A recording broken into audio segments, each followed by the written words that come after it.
Hello students, आज हम start करेंगे नंबर सिस्टम। आपका पहला टॉपिक है number system. System means group of people और नंबर सिस्टम का मतलब क्या हुआ?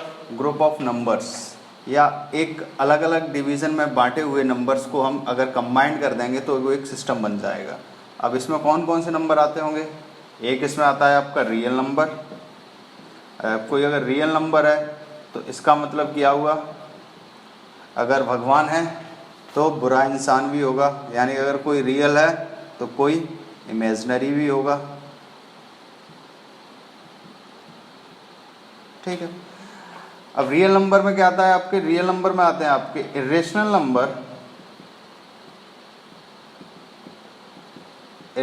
नंबर, और यहां पर आता है आपका रेशनल नंबर।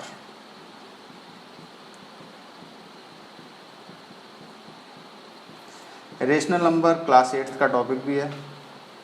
ठीक है। रेशनल नंबर, इसके बाद इसकी कुछ कैटेगरीज होती हैं। Natural number, whole number,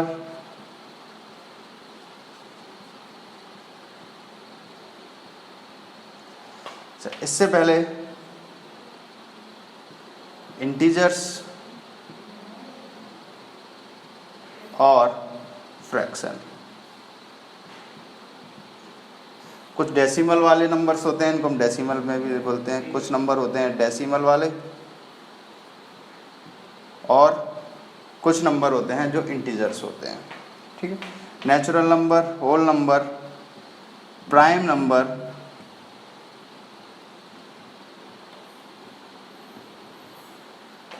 coprime, ठीक। इस तरह से ये पूरा एक नंबर सिस्टम का आउटलुक है। ठीक है। इसके बाद हम इसमें कुछ डेफिनेशंस देख लेते हैं। क्या क्या डेफिनेशंस हैं? सबको पता होगा नेचुरल नंबर्स वगैरह क्या होते हैं। Natural numbers are the counting numbers. Make sure आपको याद रहे, काउंटिंग नंबर्स को ही नेचुरल नंबर बोलते हैं। Represented by n and start from 1 2 3 up to infinite. इसका जो स्मॉलेस्ट एलिमेंट होगा सेट का, स्मॉलेस्ट वैल्यू इसकी कितनी होगी? 1, और हाईएस्ट वैल्यू हमें इसकी पता नहीं होती। इनफाइनाइट तक जा रहा है, आप कोई भी नंबर अज्यूम कर लो, कोई दूसरा उससे बड़ा नंबर अज्यूम कर सकता है। ठीक है। इसके बाद बात करते हैं होल नंबर। होल नंबर को रिप्रेजेंट करते हैं W से, और नेचुरल नंबर्स में अगर जीरो को भी इंक्लूड कर दिया जाए, 0 1 2 3 up to infinite, then it is known as whole number. इसका स्मॉलेस्ट वैल्यू, इसकी स्मॉलेस्ट वैल्यू 0, और हाईएस्ट वैल्यू के बारे में नहीं पता है हमें।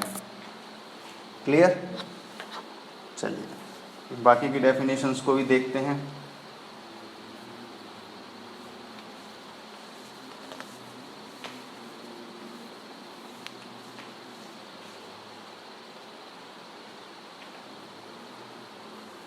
बाकी की डेफिनेशंस भी देखते हैं।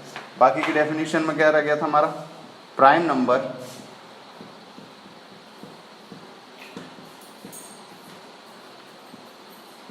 Prime number are those number which is divisible by 1, divisible by 1 and itself. और थोड़ा सा टेक्निकली और पढ़ा जाए तो इसका मतलब ये हुआ कि प्राइम नंबर ऐसे नंबर होते हैं जिनके केवल 2 फैक्टर होते हैं, ओनली 2 फैक्टर्स। ठीक है। एग्जाम्पल के लिए हम लिखते हैं 3 के 1 इंटू 3। ठीक है। अगर कोई 4 लिखे और 4 में अगर कोई बोलता है कि 2 इंटू 2 केवल 2 ही फैक्टर हो गए, लेकिन इसका एक फैक्टर 1 भी होगा, तो 1 हमेशा इंक्लूड करना होता है। तो इसीलिए इसके फैक्टर कितने हो गए? 3। कितने फैक्टर हो गए इसके? 3। अगर हम 5 की बात करें, 5 इज इक्वल टू 1 इंटू 5, कितने फैक्टर? 2। 23 की बात करें 1 इंटू 23, तो अब हम बात कर सकते हैं कि अगर इसको हम डिवाइड करेंगे तो या तो ये 1 से डिवाइड होगा, ये खुद 23 से डिवाइड होगा। तो ऐसे नंबर जिनके केवल 2 फैक्टर होते हैं, ओनली 2 फैक्टर्स, प्राइम नंबर, और हम ये कह सकते हैं इट्स डिविजिबल बाय 1 और इटसेल्फ। अब बात आती है अगर कोई नंबर ऐसा है, ऐसे नंबर हैं जिनके केवल 2 फैक्टर हैं, तो ऐसे नंबर भी तो हो सकते हैं जिनके 2 से ज़्यादा फैक्टर हों, बिल्कुल हो सकते हैं। और ऐसे नंबर्स को क्या बोलते हैं? ऐसे नंबर्स बोले जाते हैं कंपोजिट नंबर्स। तो composite numbers are those number which have more than 2 factors. ठीक, अब इसके बाद कोप्राइम कंपोजिट नंबर की डेफिनेशन आप लिख लें अपनी बुक नोटबुक में।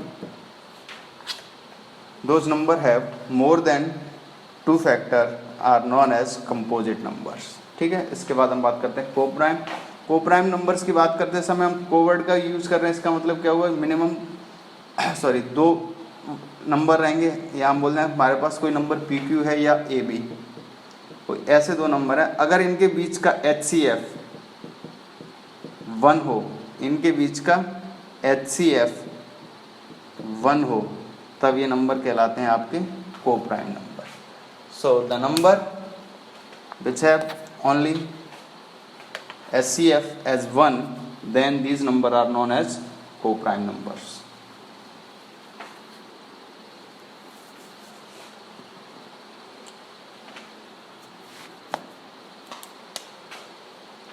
इसके बाद बात करते हैं rational number.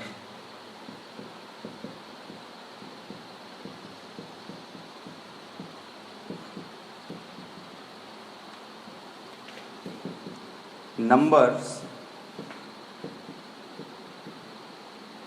represented in form of P upon Q, where P and Q belongs to integer and Q is not equal to 0। ये belongs to का साइन होता है, ठीक है, and Q is not equal to 0। तो हम कोई भी नंबर लिख सकते हैं, जैसे हमने लिखा 7/2, ये P अपॉन Q की फॉर्म में है। एक और नंबर लिख देते हैं हम 3, ये P अपॉन Q की फॉर्म में नहीं दिख रहा हो तो उसके नीचे अपॉन 1 लगा देंगे, तो ये भी P अपॉन Q की फॉर्म में हो गया। 22/7, जिसको कई लोग पाई भी बोलते हैं, लेकिन ये एक प्राइम नंबर, ये एक real number, sorry rational number है, ठीक है।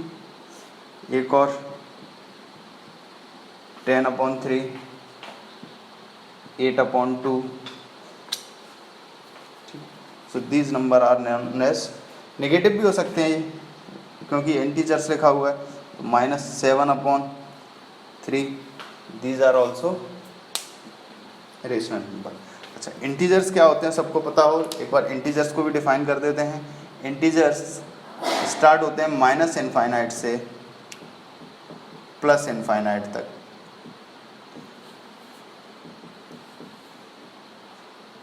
Up to infinite. अच्छा, इसमें हम एलिमेंट्स हम देख रहे होंगे, इसमें हमें क्या दिखाई दे रहा है? इसमें हमें केवल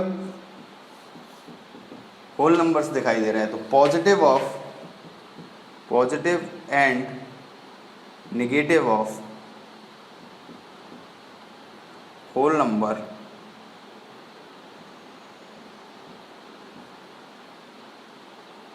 is known as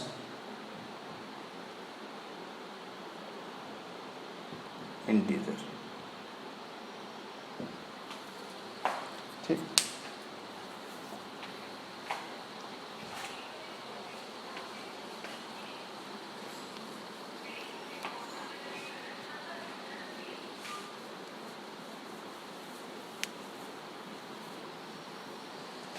अब हमने कुछ एग्जाम्पल देखे, जैसे हम कुछ एग्जाम्पल्स और देखते हैं।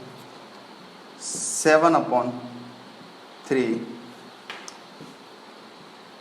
18/6, 3, 22/7, 10/3। इसका मतलब क्या हुआ कि अगर हमने 7 को डिवाइड किया तो 2 टाइम 6, 1 बचा, 0.0 एंड 3 9 1 0, ठीक है, 9 एंड सो ऑन। तो इसके सामने क्या आता है, 333 आता है। अगर इसको डेसिमल फॉर्म में लिखेंगे तो ये क्या आ गया हमारे पास 2.333 एंड सो ऑन। जब इसको डिवाइड करेंगे तो ये क्या आ जाएगा हमारे पास डायरेक्टली 3, तो ये 3 है। तो इसी तरह से 22/7 को डिवाइड करके देखेंगे और ये क्या आ जाएगा हमारे पास 3.33। अच्छा 22/7 को डिवाइड करके देखते हैं।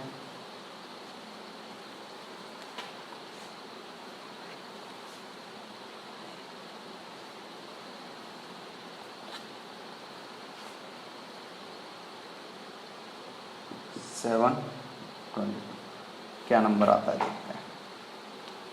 3 टाइम्स 21.017 एक और 0 आया, 4 28 2 एक और 0 हमने लगाया तो 2 टाइम्स 14 6 फिर से 0 आया, 8 टाइम्स 56 4 0, 5 टाइम्स 35 5 आया हमारे पास। फिर से 0 बढ़ाया हमने, फिर से 0 बढ़ाया तो कितना टाइम्स 7 टाइम्स और क्या है हमारे पास 49 और क्या बचा 1। इसको आगे कैरी फॉरवर्ड करने की ज़रूरत नहीं है क्योंकि 1 बचा और 1 ही हमारे पास यहाँ पर बचा था। जैसे ही अगर मैं 1 लिखूँगा फिर से 0 स्टार्ट करेंगे तो फिर से ये वाला नंबर आ जाएगा, ये वाला नंबर आ जाएगा तो 7 आ जाएगा, 7 के बाद 3 बचेगा तो फिर से ये वाला नंबर यहाँ पर रिपीट करेगा। पहले 1 ने अपने आप को रिपीट किया, फिर 4 ने अपने आप को रिपीट किया, फिर 2 अपने आप को रिपीट करेगा, फिर 8 5 7 and again 1 and so on. ठीक है, तो हमने देखा कि जब हमने इस नंबर को ऐसे डिवाइड किया तब हमारे पास वैल्यू आई 3.142857 और फिर से यही वैल्यू रिपीट होने लगी 1428571। ठीक है, तो हम कह सकते हैं कि जब ये वैल्यू बार बार रिपीट हो रही है तो इस वैल्यू के ऊपर हमारे पूरे वैल्यू के ऊपर क्या लगा देंगे, बार का साइन। इसका मतलब ये वाला नंबर रिपीट हो रहा है। इसी तरह से इसमें हम बार का साइन लगा देते हैं, इसी तरह से यहाँ पर लगा देंगे 2.3 पर बार। तो अब हमें इससे ये पता चला कि जो भी नंबर हमारे P/Q के फॉर्म में लिखते होते हैं उनको जब हम डिवाइड करते हैं, उनको जैसे ही हमने डिवाइड किया तो कुछ डेसिमल फॉर्म में नंबर आता है, या तो वो नंबर डेसिमल फॉर्म में आता है। ठीक है, अब ऐसे एक नंबर लिखा है 7/2। जैसे हमने 7/2 लिखा, इसकी वैल्यू कितनी होगी 3.5। तो इससे 2-3 तरह के हमारे पास एग्जाम्पल हो गए। एक एग्जाम्पल ऐसा है जिसमें हमने इसको डिवाइड किया तो एक ही नंबर रिपीट कर रहा है, इस तरह से इसमें भी एक ही नंबर रिपीट कर रहा है 333। ठीक है, जब हमने इसको इससे डिवाइड किया तो पूरी तरह से डिवाइड हो गया। एक हमारे पास ऑलरेडी इंटीजर है, एक ये है कि 7 में जब हमने 2 से डिवाइड किया तो पॉइंट के बाद में एक टर्मिनेटिंग नंबर आ गया, यानी कि 5 के बाद ये आगे नहीं जा रहा है, तो ये क्या हो गया आपका टर्मिनेट हो गया। ये आपका क्या है, नॉन टर्मिनेटिंग।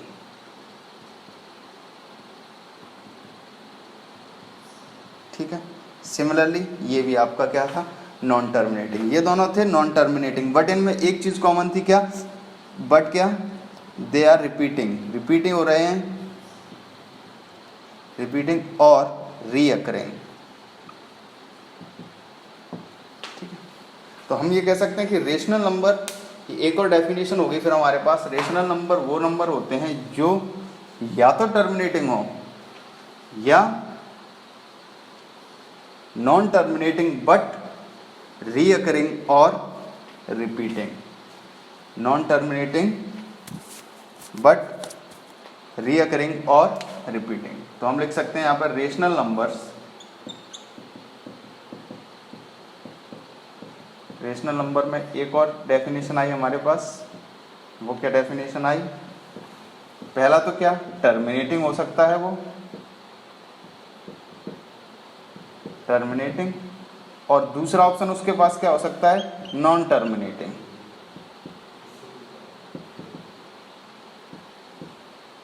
बट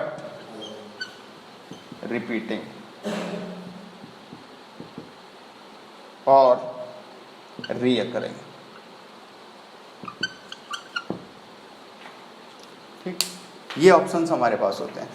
ठीक है, तो अब जब हमारे पास, अब क्वेश्चंस कैसे बनते हैं, क्वेश्चंस बनने के तरीके बात है। हम क्वेश्चन क्या रहता है कि क्वेश्चंस आपको पी अपॉन क्यू की फॉर्म से टर्मिनेटिंग या नॉन टर्मिनेटिंग में पूछने के बजाय क्वेश्चन वाला क्या पूछता है, आपको कुछ इस तरह से नंबर दे दिए जाते हैं, डेसिमल में नंबर दे दिए जाते हैं, उसको पी अपॉन क्यू की फॉर्म में आपसे कन्वर्ट करवा सकते हैं। तो अभी तक हमने क्या देखा, अगर पी अपॉन क्यू की फॉर्म में था तो हमने सिंपली उसको डिवाइड करके उसको डेसिमल फॉर्म में लिख लिया। ठीक है, इजी रास्ता है ये। लेकिन अगर कोई नंबर डेसिमल फॉर्म में दे रखा है तो उसको पी अपॉन क्यू की फॉर्म में कैसे लिखेंगे। सो कुछ एग्जाम्पल देखते हैं। एग्जाम्पल 3.5, पहला एग्जाम्पल। दूसरा एग्जाम्पल 0.175। ठीक है, तीसरा एग्जाम्पल, पहले दो कर लेते हैं। ठीक है, इस तरह के क्वेश्चंस को करने में कोई दिक्कत नहीं थी। जैसे ही हम पॉइंट लगाते हैं 1 और पॉइंट के बाद कितने डेसिमल हैं, 1 डेसिमल है तो 0, दैट इज इक्वल टू 35/10। अभी आपका 5 से डिवाइड भी हो जाएगा तो 7/2 हो जाएगा। इसको अगर हम लिखेंगे तो क्या आ जाएगा 0.75, जैसे ही पॉइंट हटाएंगे 1 और 1 2 3, 1 2 3 0। ठीक है, और दोनों का कॉमन फैक्टर कुछ आ रहा हो तो देख लो। पहले तो सबसे पहले तो 5 से डिवाइड हो जाएगा। ठीक है, और फिर 25 से डिवाइड हो जाएगा ये, तो 7/40। ठीक है, इस तरह से ये पी अपॉन क्यू की फॉर्म में लिख दिया।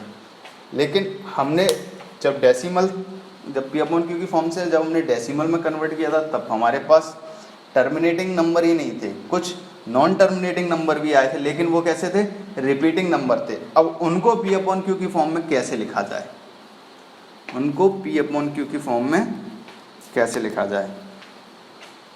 ठीक है, इसके लिए क्या करते हैं, इसके लिए कुछ फिक्स स्टेप्स होते हैं, उनको फॉलो करते हैं।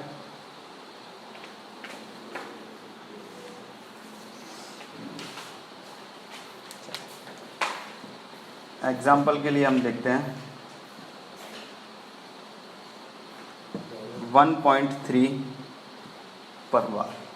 ठीक है, अगर हमने वही पुराना वाला मेथड लगाया, इसमें 1.3 पर बार हमने कहा पॉइंट हटाओ 1 लिखो। अब कितने 3 हैं, 20 3 आर इनफाइनाइट, तो इनफाइनाइट 0 नहीं लगा सकते, कुछ तो पी अपॉन क्यू की फॉर्म में लिखना पड़ेगा। जब हमें इसको पी अपॉन क्यू की फॉर्म में कन्वर्ट करना है तो हमारे पास पी और क्यू क्या थे, इंटीजर्स थे, और इंटीजर्स की एक डेफिनेट वैल्यू होती है, डिफाइंड वैल्यू होती है। उस वाली वैल्यू में उसको कैसे लिखेंगे, तो इसके लिए सबसे पहले क्या करेंगे, सबसे पहले हम इस नंबर को x मान लेते हैं। Suppose that x is equal to 1.3 bar. ठीक, अब x इज इक्वल टू 1. जो जितने भी नंबर के ऊपर बार होता है उस नंबर को पीछे की तरफ खिसका देते हैं। इसको हम ऐसे लिख सकते हैं। अब हमें 1 पॉइंट इधर खिसकाना है, 1 पॉइंट इधर खिसकाने के लिए इसको कितने से मल्टीप्लाई करना होगा, 10 से। जब भी डेसिमल को राइट हैंड साइड में मूव करना होता है तो 10 से मल्टीप्लाई करते हैं, और जब लेफ्ट हैंड साइड में मूव करना होगा तो उसे 10 से डिवाइड कर देते हैं। तो हम इसमें लिख सकते हैं कि 10x इज इक्वल टू 13.3 पर बार।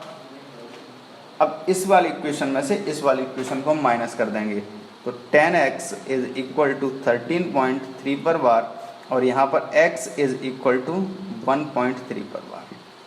अब ये 0.3 के बाद कितने भी इनफाइनाइट 3 रहेंगे उतने ही इनफाइनाइट 3 हम यहाँ पर मान लेंगे और एक दूसरे को कैंसिल कर देंगे, और सिंपली क्या बचेगा हमारे पास 12, और यहाँ पर क्या बचेगा 9x। So 9x is equal to 12, that means x is equal to 12/9. 3 is a common factor, so 4/3. 4/3 is the form of p upon q. एक और एग्जाम्पल देख लेते हैं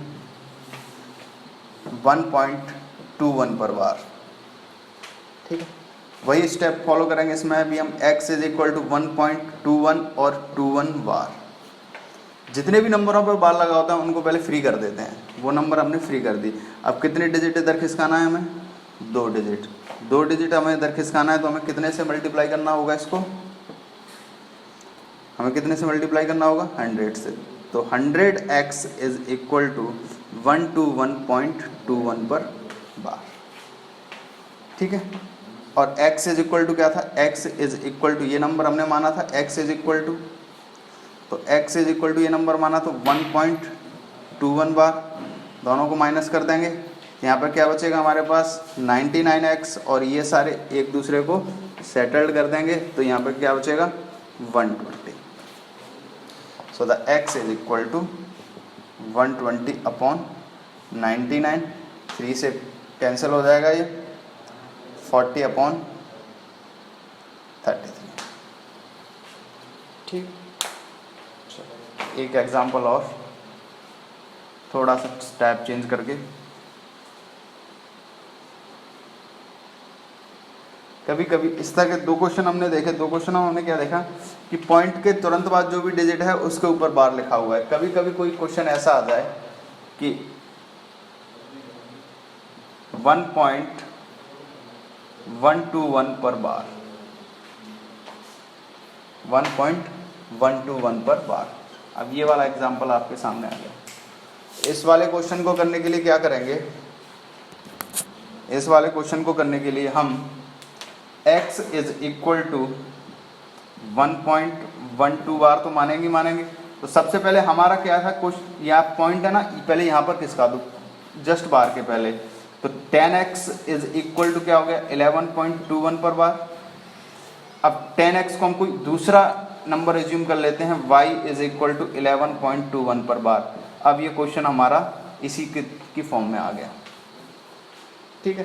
तो फिर से क्या करेंगे हम, y इज इक्वल टू 11.21 पर बार, 100 से मल्टीप्लाई, तो 100 y इज इक्वल टू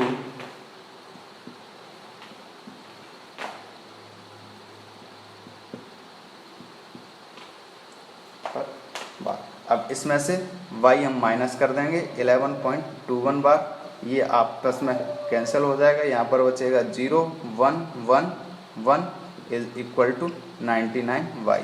हमारे पास क्या है 99y is equal to 1110, so y is equal to 1110/99, और y की जगह पे क्या लिख सकते हैं हम 10x, तो 10x इज इक्वल टू 110/99, ये इससे ये कैंसिल हो जाएगा, तो x इज इक्वल टू 111/99। ये 3 से भी कैंसिल हो जाएगा आगे चल के, तो इसको हम और रिड्यूस्ड फॉर्म में भी लिख सकते हैं, ठीक है। चलिए अब इस पर बेस्ड कुछ होमवर्क के क्वेश्चन लिख लीजिए।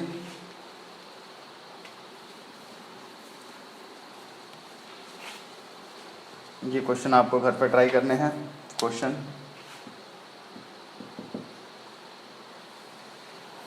7.21 पर बार, क्वेश्चन नंबर 2 0.433 बार, क्वेश्चन नंबर 3 1.23, इसमें 3 पर बार है केवल, 4th 11.39 पर बार। क्वेश्चन अगला क्वेश्चन है आपका फाइंड 0.26 बार माइनस 0.12 बार, ठीक है। ये वाले क्वेश्चन आप अटेम्प्ट कीजिए, ये आपको P/Q की फॉर्म में बताएंगे, ठीक है। तो इस टॉपिक से जो पहले इनिशियल क्वेश्चन बनते हैं वो इसी स्तर के बनते हैं, इसी लेवल के बनते हैं और इसी टाइप के बनते हैं। आप इन क्वेश्चंस को प्रैक्टिस कीजिए, कुछ असाइनमेंट्स आप लोगों को मिलेगा, वो भी आपको सबमिट करना है। Thank you very much.